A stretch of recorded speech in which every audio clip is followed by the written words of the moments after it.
Breaking Up with Addiction is proudly supported by experts you can trust. Kindbridge Behavioral Health, safe, non-judgmental counseling just a tap away. Welcome to Breaking Up with Addiction. I'm Corinne Wright, certified recovery and executive coach. And I'm Gwendolyn Boyd McGee, licensed professional clinical counselor. So listeners, last week we gave you a homework assignment on being able to identify your triggers. I hope that all of you were able to complete that assignment because it can be essential in helping you in your recovery journey. The title of today's episode is Numbers Don't Lie. In this episode, we'll look at the hard truths behind gambling addiction, explore who's at the highest risk, and discuss the real-world implications of these numbers. Let's take a look at this, guys. In week 1, Gwen shared some numbers with you, some percentages, and it was 1.2% of the population. 1.2 is the percentage of people, according to the World Health Organization, who struggle with gambling addiction. When you hear us say 1.2, what does that number mean to you?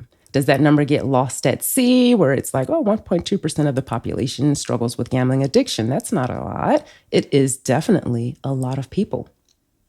There are 8.062 billion people on this planet. And of those people, that 1.2% equates to 96.74 million. That's right under a billion. That's a lot of people. Gwen, right under a billion, that number can climb to a billion on any given day. Mm-hmm. With us looking at that many people struggling with gambling addiction, Gwen, I want you to tell me, and this is just you taking a glimpse of the map of the United States, and you might already just know this off the top of your head, but what's the largest state in the U.S.? With by population or by population land? I believe it's either New York or California. Definitely California. And, when you look at the map, California is shaped like a boot over to the left, and it kind of hangs down and it takes its space on the map. I want you to hold that visual in mind.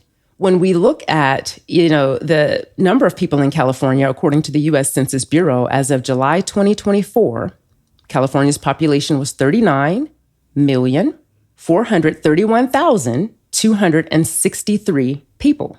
So if you look at the 1.2% being a total of 96.74 million, and you look at the fact that California, being the biggest state in the United States, has 39 million people, 39.5, just about million people.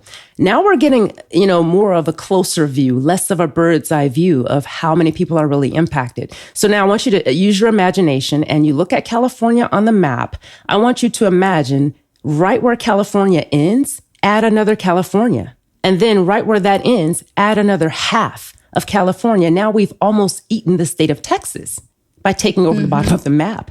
That's how many people in the United States, if we look at just in the U.S. But that 1.2% is abroad. That number's bigger than the U.S. That's the population of people. And, Gwen and I do work with people all over the world. People from Africa, people from other countries are also contacting us for support for gambling addiction. Mm-hmm. And with that number, we're going to take it a little bit further. I want you to consider, if you look at countries now, because now we're taking it out of the U.S. The Vietnam is a country that supports 98 million people. Mm-hmm. Gwen, if you visited Vietnam and someone told you every single person there had a gambling addiction, what do you think the state of that country would be in?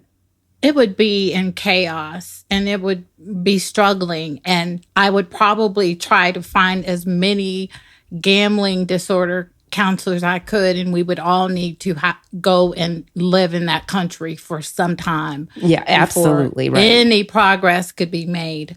Yes. But when you look at the fact that 98 million people populate Vietnam, and the fact that 96.74 million people right now worldwide are struggling and suffering with gambling addiction, we want you to really understand that 1.2% is not small. Yeah, that's a great visual. And I love the way that you had us to, visualize the state of California and then add some more to it. And I mean, that it kind of shows you just how many people really are, affected by this and, dealing with this, as opposed to just someone saying, oh, it's just 1.2%, right? Yeah, because when you say 1.2%, or when someone hears that, it sounds small until you do the math. And I love doing the math. Yes, you do. Yes, I do. You wrote a book about it. Yes, doing the math. And this is a version of that, really like breaking it down, looking at what those numbers mean, and, using that as your guide from where you go from there to interact with the idea of how gambling impacts this world and how it shows up in this world. And we're going to do a great job of unpacking this today to help you understand it even more so. I would love for us to take a look at who in that 1.2%, who are these people? Well, there are certain people, Corinne, that are at higher risk for gambling. Young people, especially men, those with maybe a family history of addiction or maybe family history of mental health issues. And then also there are people with certain personality traits, like people who are maybe a little bit more impulsive, people who can become easily bored. So those are just some of the factors. But I'd like to get more detailed and provide like a breakdown of the risk factors in like categories. Okay. So starting out with age, because right now, I mean, that's something that is something we've been talking about. It's a trend. And we know that young people are just more susceptible to getting problem gambling or a gambling disorder. Mm-hmm. So people in their teens and then like maybe early 20s. And the experts say it's about 2 to 7% of youth that actually develop a gambling disorder or addiction. So think about that. Let's compare that, because it's 1% of adults. But then with the young people, it's 2 to 7% of them. So those numbers are showing that they're just being affected at a higher rate. Yeah. And another interesting fact is that college students, they gamble at higher rates than the general population. When you say that, that makes so much sense, because most college students, when you turn 18, right? Now I'm an adult. Now I have access to more things. Now I have more freedoms and I'm exploring. And there's all these new sports betting apps and all these commercials and all these things. And it's just a part of life, just to be curious about what, and that's kind of how it can start with them, especially with college students who don't have a lot of money and may win. You get that $50 offer to play this game to a college student who's struggling with money, and they're going to bite. Oh, yes, they will. I mean, that's $50. That's all they're thinking in their heads, right? Yeah, and I can make more money off that 50. Yeah. So even getting a little deeper, there are research studies that show that 2/3 of adolescents, like ages 12 to 18, said that they gambled or played gambling-like games. Like, it's ridiculous. 2/3. Wow. That's a lot. Yeah. That, to me, Gwen, I'm sorry, that's a number that, when hearing you say that to me, that's a conversation starter for parents, seriously, to inquire, what are you doing on that game or app? Tell me more about that. Because if that's 2/3, that's a big population of youth. And that goes back to the number of people that are currently struggling with gambling addiction. These people who are currently coming into the curiosity, that's how that number is creeping up so fast year by year. And I'm hopeful that we can keep that number, prevent that number from reaching 1 million. Yeah. And one thing, another point here, I think this is a great place for me to provide this information. There was an article that I read from Nature Reviews Neuroscience, and they talk about how starting out gambling at a younger age, can affect you differently than if you start gambling, at an older age. more like maturity. women who start gambling later in life, adolescents who start younger. So I get it. I'm curious about that distance between the two, the difference in, gamblers that do start younger in age versus women who start later in life. What is the difference, Gwen? Well, the research indicates that starting young carries a relatively high burden of psychological distress and also increases chances of developing problems in all areas of your life. That makes so much sense because you're not developed all the way through as an adolescent. So it's almost like an interruption in your development. Right, absolutely. So another factor I would like to discuss is gender. While gambling problems can affect anyone, like we've mentioned before, men are statistically more likely to experience problem gambling than women. But I have also been reading things lately, Corinne, that indicate that gap is slowly quickly closing, really. Now that there's the accessibility for online gambling, I think that's probably a huge factor. Think about it. Women probably in the past would have to go and find a babysitter, maybe, if they wanted to go to a casino, arrange childcare, which, sometimes that can be very difficult. So now they don't have to worry about all that, right? Not with these apps, of course. But you know what my fear is, Gwen? And as you were saying that, it just came to me that in the state of things with a lot of people going through unemployment right now and having access, right? Before, access was there. But now you have access times the number of people who are unemployed and looking for resources and work. And, that would be a reason to expect the numbers to increase as well. Right. So another thing to consider is like family history. And I know we touched on this, but, it makes sense. People are normally genetically predisposed for something. Your parents give you their genes. So that could be, a factor. If your parent had like a gambling disorder, then that increases your chances of you also developing a gambling disorder or some other addiction. Also, people who, in reference to how biology works, with gambling addiction, Yale Research has been doing some studies, and they're really trying to find out more about how that works. But it is estimated that gambling disorders development is 50% due to genetic factors and 50% due to environmental factors. So let's look at that number, Gwen. You said there's a 50% related to genetics and 50% related to environment. So if someone has parents who were addicted to gambling, it sounds like they're more likely to develop that gambling addiction because more than likely if their parents had a gambling addiction, their environment would have had some type of gambling or exposure to gambling. I don't know. I get what you're saying because it's right. There's two different factors, but there's in one way here, there's a person A could be double impacted. The person who's genetically exposed and environmentally exposed versus someone who just has the environmental exposure.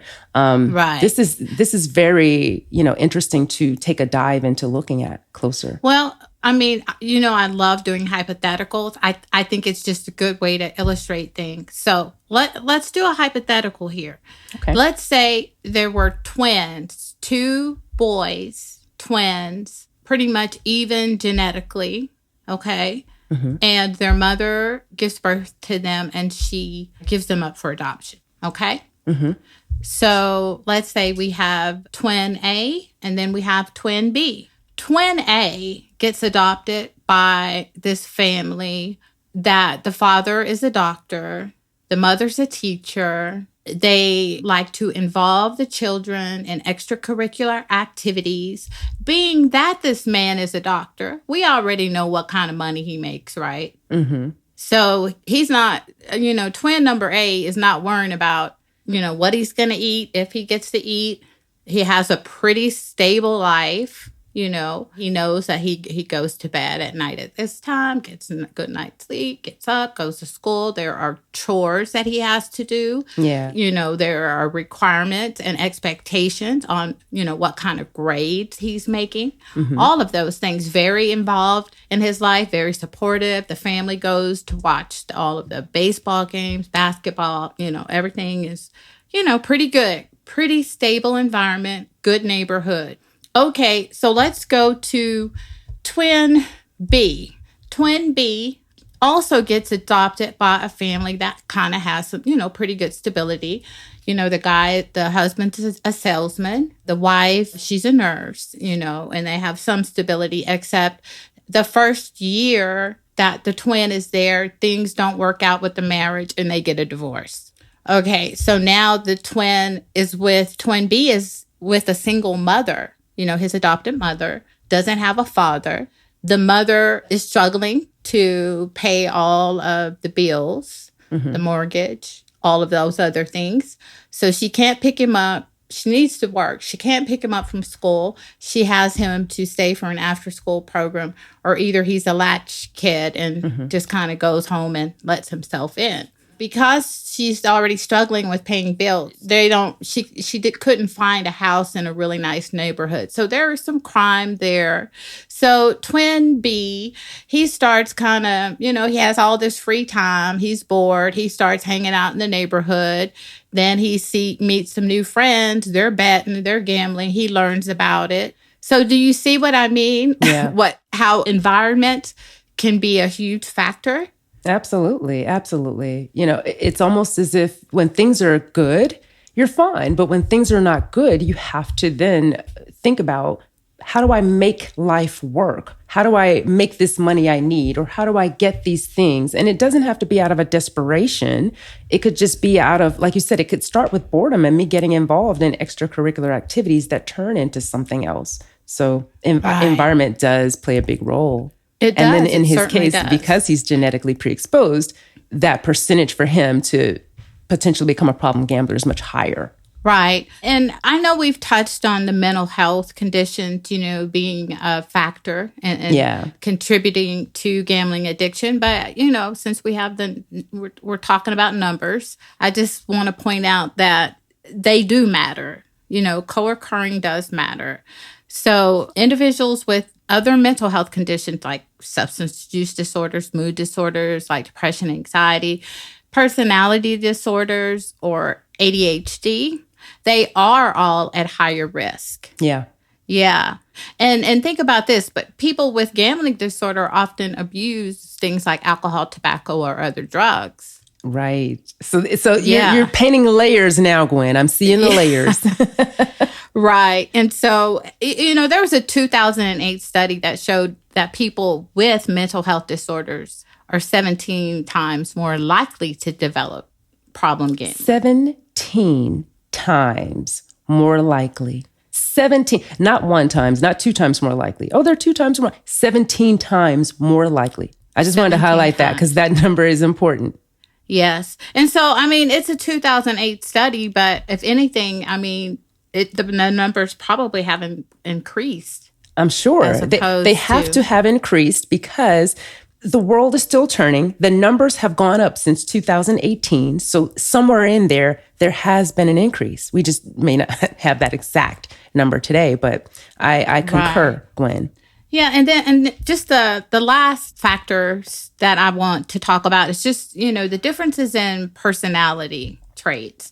I mentioned earlier that people who are a little bit more impulsive, are restless, easily bored, they like that kind of action, and that fast pace, then that also puts them at risk. Yeah. We've laid a load of information on you. We're going to give you a small little break with some trivia. I want you all to think about this and ask yourself if you can come up with an answer while we're in the show today. What percentage of problem gamblers abstain? That's the question. So as you think about that, we're going to go into breaking down the gap between socioeconomic factors, talk a little bit about the financial instability and upbringing and how those things play a role And Gwen kind of set us up for that. When you think about financial instability, when you have it, finances, let's just go back to that. Finances. When I have the money I need, I feel stable and able to pay my bills, take care of myself, and do the things I need to do. But financial instability is where it increases your vulnerability. And let's talk about Twin B. Twin B had a situation that wasn't unbearable. It was fine, but boredom, right? You don't have the dynamic, the family dynamic that Twin A had, which probably had a little bit more structure according to the story that you set up for us. I'm not putting this out there to assume that just because you have a 2-parent home, you have structure. We're saying in this picture, there was more structure. And in Twin B's picture, there was a little bit of a difference there. If their mom works long hours, let's say he got into this group of friends and all of his friends have, all these $100 shoes and they're dressing fly. And he's like, well, I'm good, but I would like to be better. And you're thinking about that vulnerability that comes into place. And let's just take this story further, Gwen. Let's say his mom lost her job and had to take a less paying job and they had to move. And they downgraded. And now they live in an apartment. Okay. And now that apartment is closer to where some of those friends live. So now you're in a new neighborhood that's not necessarily as set up as the one you left. And there's more access. There's access to all kinds of stuff his friends had access to, gambling and beyond. Because in this neighborhood, now you have access to substances. Now he has access to other types of games and things he can get involved in. And then you think about the fact that the income coming in is less. And this is a male twin. What's the mindset of a male that feels like they might need to help out at home? Right. That lack of income and other limitations can really be something that pulls a person into a world. It's not that that's where they want to be. It's just that's where they end up based on the situation. Childhood exposure. Let's say that Twin B's dad turned out to be a gambler. He's a salesman, but he gambles. And let's say Twin B was with his dad and witnessed some of that, but he didn't really know what was happening. But now that he's with these friends, it's been normalized. Right. Dad did it. And so, again, the environment plays a role. The situation plays a role. Genetics plays a role. And the influence. Let's say those friends were more confident than him.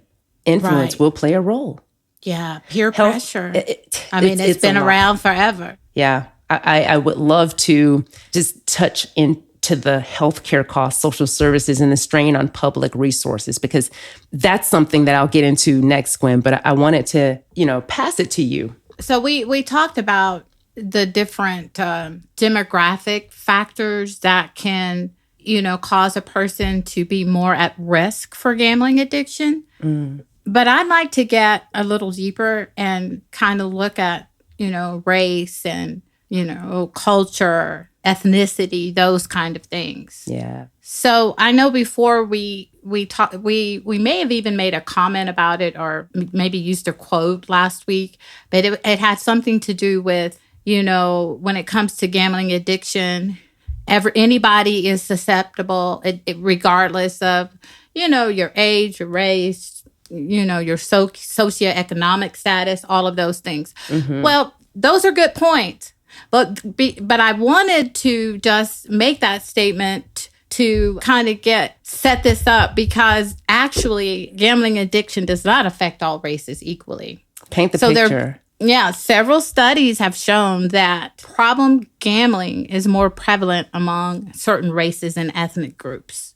So by understanding the relationship between the gambling addiction and ethnicity, it can help us to identify the causes and prevent them in the future, or at least get better treatment for certain communities. Yeah. Because I know that most mental health professionals are aware of the importance of cultural competence. But, trying to put together curriculum for certain marginalized communities that you have utilized in maybe mainstream, more Caucasian, heavily populated areas is probably not going to be as effective. So being able to understand, what's going on, between different races and different ethnic groups can help in order to understand, how the problem developed, why it's so prevalent in these communities, and different things that we can do as professionals to be a little bit more mindful to cultural competence, with when we're treating them. Absolutely. So I'd like to start off with the Black race. So because Black people represent some of the most significant rates of gambling disorders. And there are studies, Corinne, that show that Black people have over twice the rate of gambling addictions compared to white people. Wow. So, of course, we've already talked about the challenges with the youth. So kind of add in the element of this young person being Black. Maybe twins A and B, are Black. So this is going to even increase the susceptibility of twin B, right? Yeah. I mean, because twin B, he already is in a single family home. There's not much structure. There's some financial challenges. He has lots of free time. He's roaming out, all around by himself. But now he's a Black person too. He's Black. So that just increases. He's double at risk now. Because we just said that, that the studies show that Black people suffer twice, at a rate of twice. Yeah. Than those of white people. So that's a huge difference. So why? Why is this? That's a really good question. There's a large percentage of the Black population that live in disadvantaged neighborhoods, with really low income. So I know that's a factor. I got to pause there, Gwen, because when you say that, the first thing that came to mind is the Georgia lottery and how that population of people look to the lottery as hope, a way out. Right. And we talked about escape before, and escape, it's not just one mindset. It's, I need a way out of my situation. And then you have things like this $7 billion lottery. And so you have all these people hoping on that and banking on that. And maybe that's not the only way they gamble, but they feel like if I try another way, I could get some of that money or some money. So yeah, right. This is, you breaking this down is very, I know it's helpful for listeners who may not be able to truly understand the nature of gambling addiction. Right. So I'd like to move on to the Hispanic population. And what's interesting is that the percentage of the rate of problem gambling in Hispanic people is about 1%, kind of consistent to what we were talking about when you look at the overall general population. So it's kind of consistent with that. Studies have shown that Hispanics with gambling disorders are more likely to have other mental health conditions, including mood disorders, anxiety, personality disorders, and substance use disorders, more so than their white counterparts, who also gamble regularly. So that's something to look at later. Yeah. One study actually found that gambling addiction was 4 times more prevalent among Hispanic American veterans than the general population. And this same study also found out that people with major depression, alcohol use disorders, or PTSD, of course, are more likely to have a gambling disorder. So, I mean, it all adds up. They're saying that being that the Hispanic population, it's more likely for them to have also have a mental health disorder. It's just saying that the Hispanic population has a higher occurrence of co-occurring, but lower when it comes to just the problem gambling or the gambling addiction. Right. Interesting. Yeah. What's interesting also in there is when you pointed out the veterans and how we know, historically, the percentage of veterans who end up with depression is high. And so being that depression is one of the leading causes or things that drives people to gambling, right? This all makes sense. It all adds up. It does, Corinne. I don't want to miss out sharing the information that I learned about the Asian population. And found out something really interesting. I wasn't aware of this, but apparently Asian cultures view gambling more of a social activity than the general population. Interesting. And I think that they start off playing like gambling type games at like a young age. Yeah. That is very interesting. I feel like I need to learn more about that because there's so many other like factors when it comes to like the Asian race in general that I really want to unpack how this plays out in their world culturally. Right. But carry on, Gwen, because this is all really good information.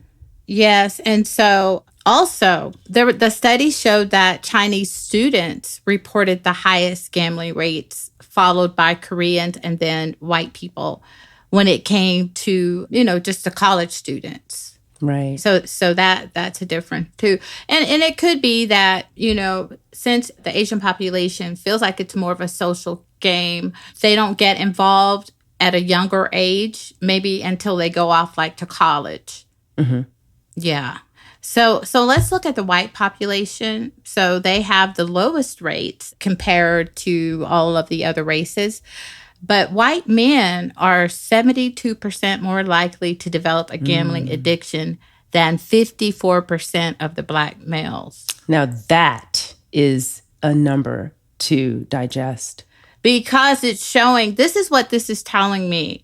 It's telling me that so the white population, compared to other races and ethnic groups, tend to have the lowest rates of problem gambling, Corinne. While white people are generally less likely to have a gambling addiction, certain groups within their communities are more likely to develop issues with gambling. And we know that would be the white men because men have such a higher rate, of gambling, problem gambling, and gambling addiction.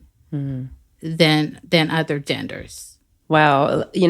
Phenomenal layout to follow up with how healthcare costs, social services, strains on public resources, and the impact of all of that plays out. We've given you the worldview of, the population of people impacted by, gambling addiction. And, Gwen just broke down who these people are. You get to see the faces of the people, who they are. And now we're looking at, now that you know who and the numbers, according to the National Council on Problem Gambling is closely linked with mental health issues, creating significant strain on both mental health services and the healthcare system. We've talked so much on how it impacts mental health, but looking at how that impacts the mental health system and the healthcare system. And for those who think this doesn't impact me, well, let me show you how it might be impacting you.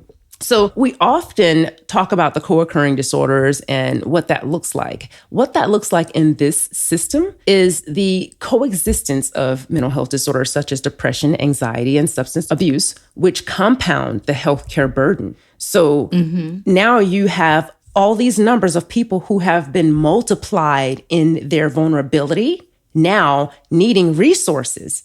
So these people are now entering the healthcare system. And if you think about gambling addicts and how they're at higher risk of experiencing psychological distress, leading to increased visits to mental health professionals and hospitals, is an end to that.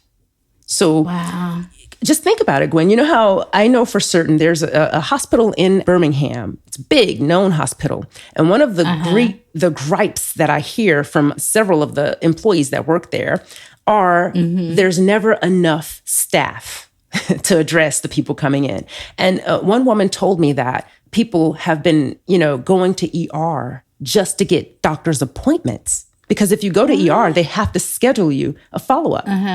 And, when you think about why is it like that? Why do people have to think about these numbers of people who are impacted with these different reasons that they have to go to the doctor for whatever it may be. And we've heard gamblers who say, I think something is wrong with me. You're going to go get checked out. And so when you have these compounding numbers happening over here, you're going to have the numbers to compound over here.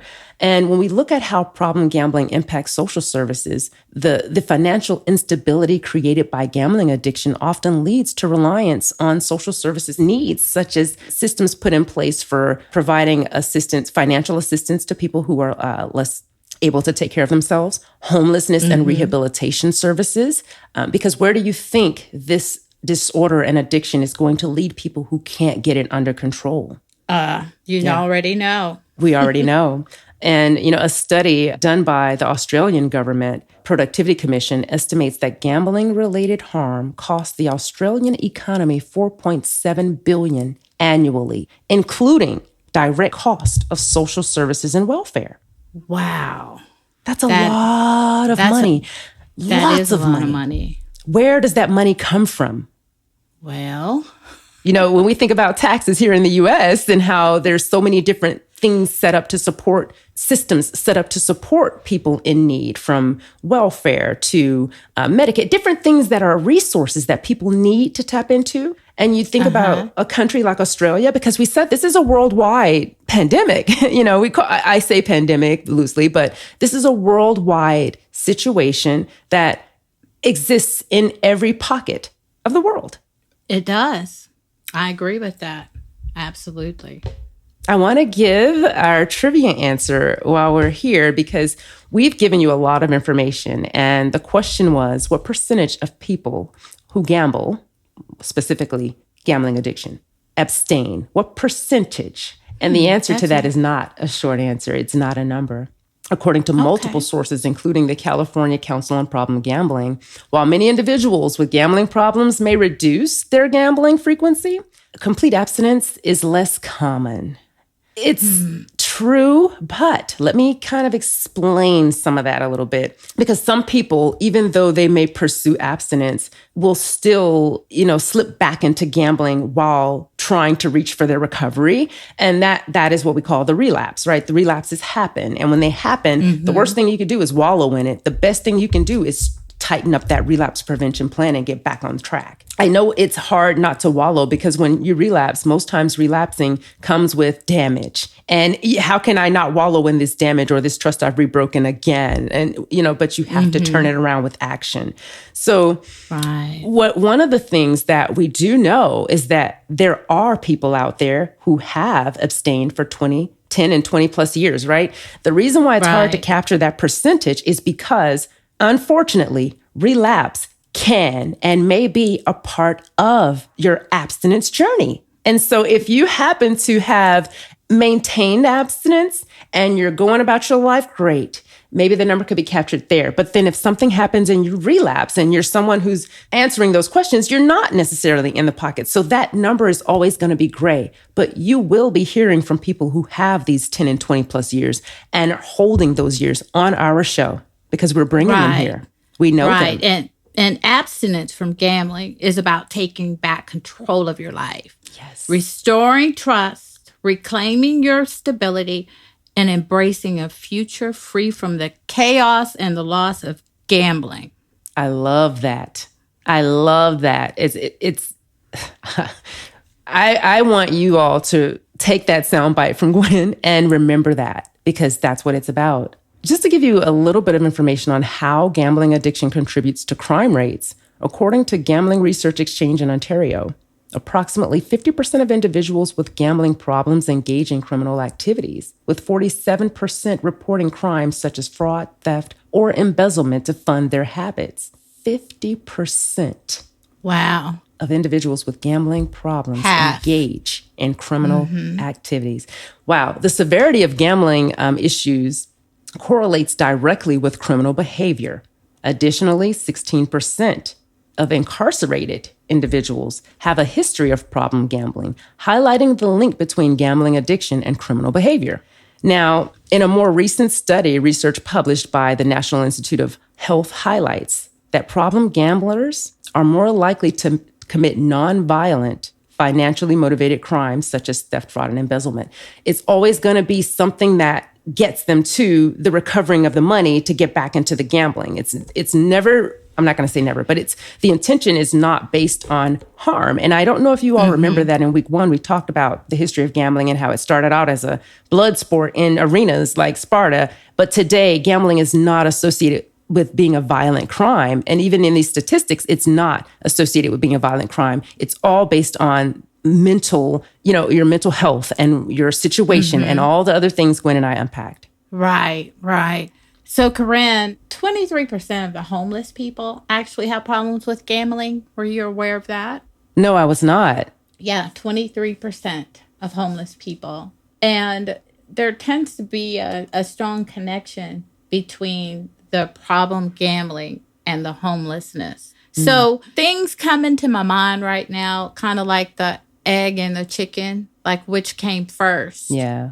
You know, we would have to really get into some in-depth studies and research to find out. But it could be that people who have been gambling and have a gambling addiction, of course, we know how easy it is for them to get into trouble, you know, with finances, and then they're not able to pay their mortgage or their rent, and then they end up being evicted or foreclosed on. So that could happen.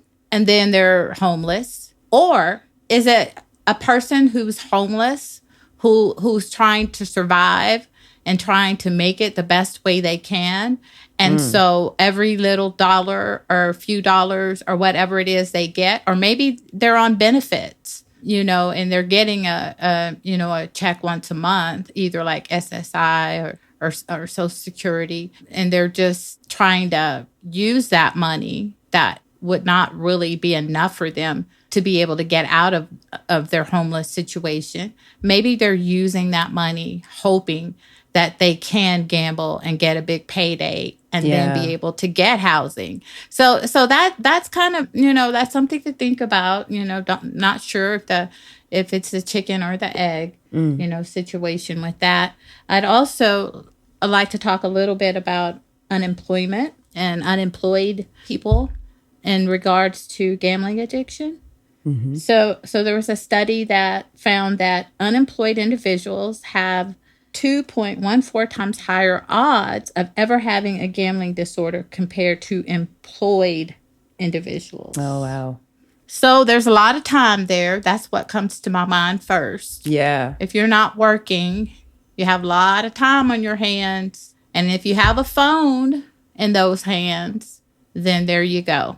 You know, you go you open up that cell phone and you can open up the opportunity for online gambling in most countries. A lot of countries, I should say. Yeah. Yeah. Oh, wow. You open up that phone and you open up a whole new world, a bad world, not a good world, not a world in your favor. That's right. So, and I do want to point out those people who may be listening to our podcast and they're saying, well, you know, I gamble occasionally and blah, blah, this, but I don't have a problem. We made a good point last week when we talked about how, well, Corinne actually asked me a question about, you know, is it like the fault of the alcohol industry, you know, that, you know, people, you know, are getting alcohol use disorder? And I answered no, because, you know, gambling, you know, the casinos are just there offering the opportunity. There are some people, there's a percentage of the population that can go and not experience problem gambling, but there is a significant part of the population that has problems with it. Yes. So I just want to, you know, point out that difference. Some people will, you know, get a gambling addiction. Absolutely. And in terms of the things that need to change to improve these statistics, increased awareness is one of the main ones. And that's why Gwen and I are here. That's why we do this show, is to increase your awareness, better treatment programs, because a lot of, you know, people in general just don't understand gambling addiction or the needs that gamblers need to fight this. And there are such companies out there like Kindbridge Health and others who are aware of these needs and are doing their best to develop programs that can support gamblers. More accessibility to recovery resources. Not only will you find access to coaching and therapy at companies like Kindbridge, but also specialized groups. There's so many things that do exist right now out there that maybe you don't know are available resources for you. Building your awareness is going to be that first step to getting there. And if you're struggling with how to start the conversation with someone close to you, it might feel hard to do. And if it does feel hard to do, start by writing down what you might say in your journal to someone that you could use support from. We know a lot of gamblers don't have that conversation right away because they haven't accepted that they have a problem yet. And some haven't accepted that they're ready to stop gambling and they don't want to be held accountable. We see that a lot where it's like, well, no, I haven't. No, I got this. And then they're with us because they technically don't have it, but they're not convinced yet because they haven't hit their level of rock bottom to accept that, hey, I do need to have a support system around me. Yes. The more educated on the topic, the more awareness you have about what this is and what's available to help you with it, the more opportunities you have to reverse what's happening in your life. Because gambling disorder, gambling addiction, problem gambling, these things are life changers. And they're not coming to bring goods. They're only coming to take in whatever form you think about it. If you've ever gambled and not lost, I'd love to meet you.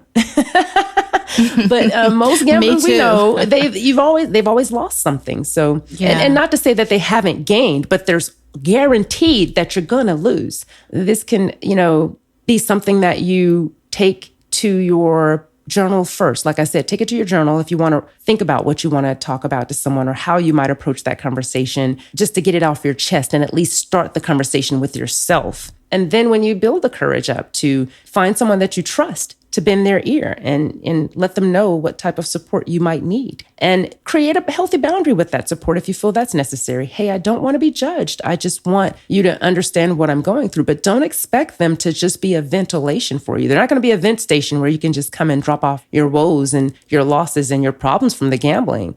Expect these people in your life that care about you to care about you. Right. And another thing you can do to improve these statistics if you're a gambler is self-exclusion. Self-exclusion is easier than you think. So what you do is go to whichever platform you've been utilizing to gamble. You would go to the website and just go into the search icon and type in self-exclusion, and you should be able to get information about their process and what they need you to do in order to complete the self-exclusion.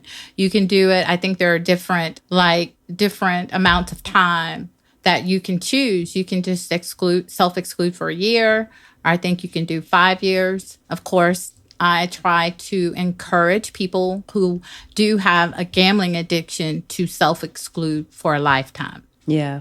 So, Corinne, earlier during the podcast, we talked with our listeners about these marginalized communities are being affected by gambling addiction at a higher rate. It's important that we have programs for early intervention and, treatment that is culturally competent so that we can be more mindful and mental health professionals can understand the gambling addiction better and be able to help these people. Absolutely. Corinne, I am super excited about our next week's show because it will give our listeners an opportunity to learn more about healthy coping skills and strategies and why it is important that everyone have them. Mm-hmm. That is such a coping mechanisms. This is one of Gwen and I's favorite groups to deliver because helping people really unearth their coping mechanisms, the ones that can replace the gambling habits, has been a lifesaver for so many people that we're connected to. For homework, we would love for you to take inventory of the people in your life who you can trust. It is very essential and very important for gamblers, especially if you have gambling addiction, to have a support system.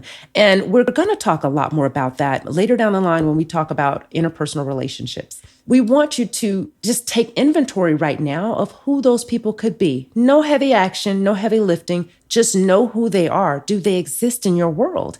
And the reason why you have to know that is because there are people who don't have people in their lives that support them or that can be there to hold them accountable or who will even interact with them at this stage, and the support for them is going to be on the outside. So we want you to just take inventory. Who do you have? Who can you trust? That's great homework, Corinne. Before we end, I'd also like to just let our listeners know that some of the information and statistics that we presented on the podcast today came from Yale Medicine, National Institutes of Health, and Responsible Gambling Council. Addiction doesn't define you, and breaking up with it doesn't have to be a solo mission. Kindbridge Behavioral Health offers safe, non-judgmental support anytime from anywhere. Visit kindbridge.com/appointments and start getting the help you deserve today.